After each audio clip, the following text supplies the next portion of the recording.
सीफेअर्सांचेर time and again about charters flight sir they are still Bharat कित्याक airport कित्याक open ना दुसऱ्या स्टेटीनी एअरपोर्ट ओपन जाता म्हणून अशें आयकलां हिंगाच See, it is MHA guidelines. Why only for Goa, sir? Nothing can happen without the guidelines. No airports are open all over India.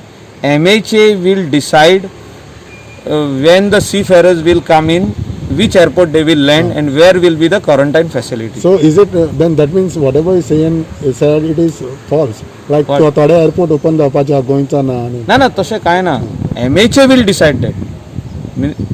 MHA decide केलें की मुंबय एअरपोर्टाचेर लँड जावन क्वॉरंटायन थिंगा जातले जाल्यार थिंगा जातले नाल्यार मुंबय एअरपोर्टार लँड जावन गोंया हाडून क्वॉरंटायन करतले आमचे लोकलांक गोंयचे लोकलांक अशें chief minister request already MHA घातलेलो आहा आनी ते पद्दतीन म्हाका दिसता हें जातलें. The seafarers have been time and again saying मातशें बेगान करा तुमच्या सायडीच्यान तुमी प्रयत्न केला बरं म्हणटाले. Seafarers who have to come by flight will come.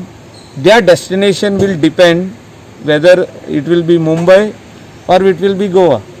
If all Goans are coming, then they can land directly in Goa as per MHA guidelines, and quarantine will be in Goa. And the same will apply to NRI Goans also, means Goans who are working on land and all. That is depending on MHA guidelines. MHA guidelines जे दिसा येतले ते दिसा हें शक्य जाता.